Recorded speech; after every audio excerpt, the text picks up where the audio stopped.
Good morning, beautiful souls. Heather here. I just wanted to pop in for a quick minute before I go and talk with my content manager about a new launch that we're putting together for one of our new marriage coaching programs.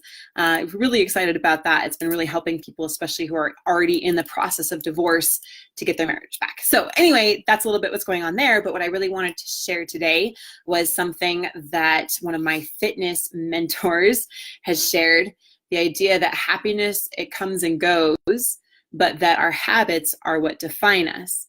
And one of the things that I say every day is that my feelings don't matter, which I know sounds kind of strange, but I don't care how I feel.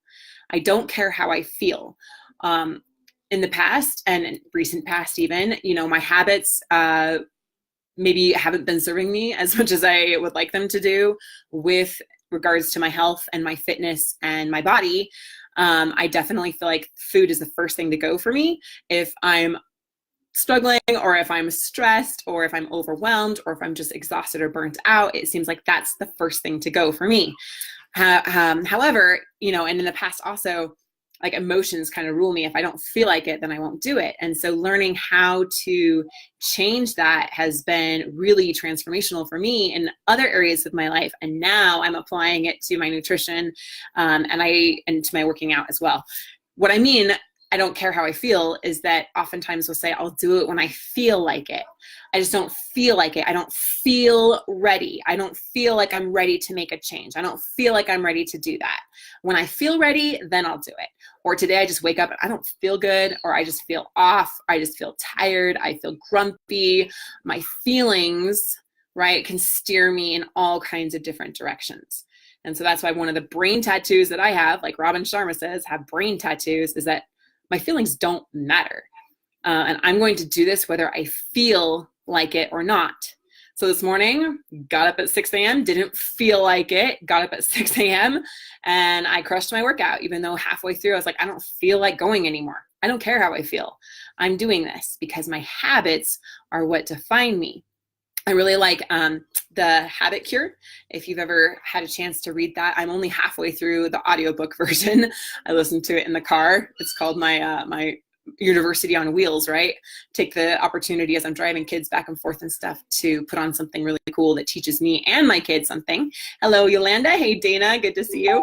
And Dana's my coach, so she's really pushing me. Anyway, so our habits are what really define us. They're what, at the end of the day, our habits are what get us the results that we have. And so, it's Atomic Habits. Atomic Habits, that's the book. And Atomic Habits is teaching you how to make small incremental changes, because a 1% improvement each day leads to massive change over time when you compound those interests, right? Of the 1% difference. And so I think just for me, I'm like really focusing on just making those consistent changes and looking at my habits and making consistent habit changes. At the beginning, it's hard. It's really hard to develop new habits. And one thing I really appreciated about Dana, my coach here, is that yesterday she was talking with me about what my habits already are, and then using the habits that I already have, that I've already kind of nurtured those, and steering them in a more healthy or productive manner. And one thing that was really like a big aha moment for me that she gave me yesterday in our coaching session was that I told her that, like, I'm really aware of my cycle. I'm really aware of what kind of pattern I've been in and the habit that I've been in, that I always start the week really, really strong. I take Sunday as a day of rest, like many people do. I take as a day just to completely disengage from business and just to really relax and to recover and to connect spiritually. It's a day of worship for me. And so it's a day that I can really feel recharged. And when I feel recharged, then I'm like, I'm ready to hit the ground running. And I set forth my weekly intentions. And by Monday, I'm like, let's do this. I'm so pumped and I have so much energy. And I crush it. I crush it on those days. I crush it Monday. I crush it Tuesday. By Wednesday, I'm starting to get a little bit more burnt out, a little bit more strained. And I've noticed that by Thursday is my most challenging day. So that's why I'm checking in today, especially here at the beginning, because change is hard in the beginning and I need to hold myself accountable. and go through that process, right? Does that make sense? Have you been through that? If you have a comment or anything, if this resonates with you, let me know. Leave it in the comments if you notice what your own cycles are. That awareness is key. So for me, I know that by Thursday, my energy started to go downhill. It's been a big, busy week running my business, homework with kids, rushing back here and there, all the activities that we do, and the compound of like less sleep and just, constantly going full speed ahead. So by Thursday, I'm feeling a little burnt out. And that's when I noticed that I don't care anymore about my nutrition plan. I just don't care. I'm like, I don't care. I don't care anymore. And so then by Friday and Saturday, I also don't care. And it isn't until Sunday when I finally take that break and rest and recharge, then I'm able to get back into, oh, I care. I can do this. I want to be my best ideal self. And it just circles round and round and round and round. So can you relate to that? Are you in kind of a cycle like that? Whether it's with your health, your fitness, your nutrition, or something else that you're really working on in your life. Maybe it's your marriage or your finances, your career, your abundance, your spirituality. It's like sometimes we are able to do it really strong for a while and then it kind of fizzles out. So what she said to me, which was the big aha moment for me, and this is why I'm so grateful I have a coach, because I just keep going round and round the same cycle for months now. It's been like since last July. So what? I don't even know how many months it is, like 8 months or something. And I just haven't gone anywhere. I've completely stalled and I keep repeating the same cycle. And I realized that if I'm going to get different results, I have to start doing some different things. And this cycle that I'm in, this habit that I've nurtured, it isn't serving me because it's taking me like this all the time and it's exhausting. And so I need a coach. I need someone that has an outside perspective and is an expert in mindset and spirituality and health and nutrition to kind of put it all together for me. That she said, on Thursday, I want it to be a day of recovery for you. You push it so hard throughout the whole week. Let's have Thursday be a day to recharge. And she gave me some very specific rituals for me to do, some new habits. And I got to tell you, I didn't want to do them today. I wanted to keep doing what I've always done, which is just go full steam ahead, because I feel the pressure of I need to do all these things before the weekend and it's a crush it day. No, it's not a crush it day for me anymore. It's a day to recover. It's a day to nurture. It's a day to recharge.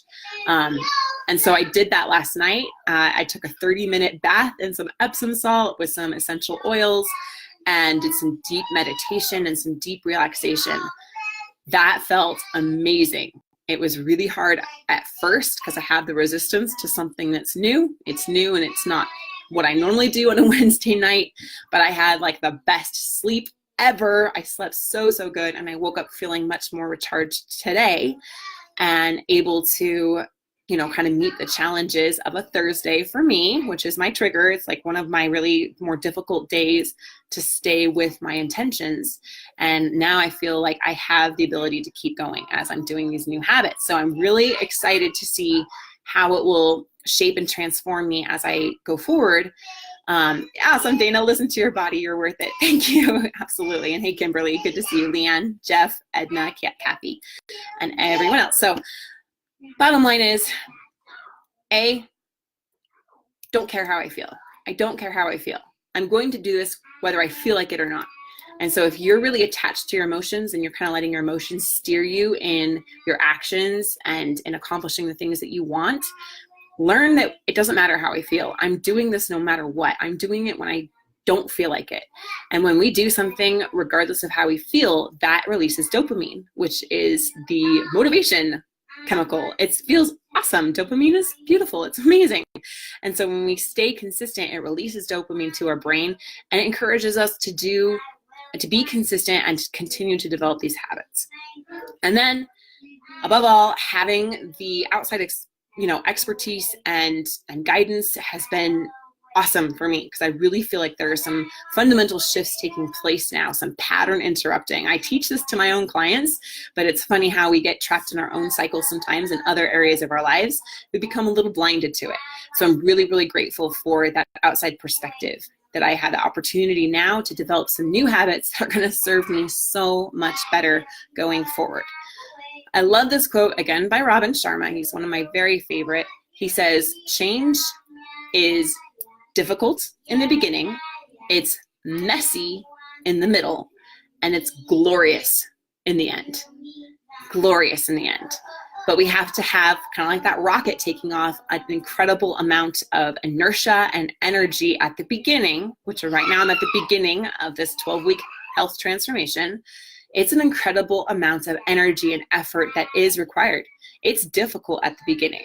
Then it's messy in the middle as we start to really make these habits the new foundation, I guess, of our lives, or the new programming of our day, right? That this is who I really am. And the old me starts to kind of creep back in, and it's that tug and pull back and forth between my comfort zone, what I know, am I going to retreat back to safety, or am I going to step forward into growth? And that's a question we always have to ask ourselves. So I ask you, do you want to retreat back to safety? That's fine. That's your comfort zone. That's okay. It feels safer there. It does.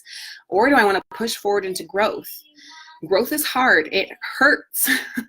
It's uncomfortable. And guess what? It's exactly meant to be that. And it's okay. So embracing that discomfort as we go through the messy middle. And then at the end, when these habits, these new behaviors, these new thought patterns, these new story of who I am become the reality, it's glorious. It's easy, it's effortless. It's just something that we automatically do, and it's automatically who we are. So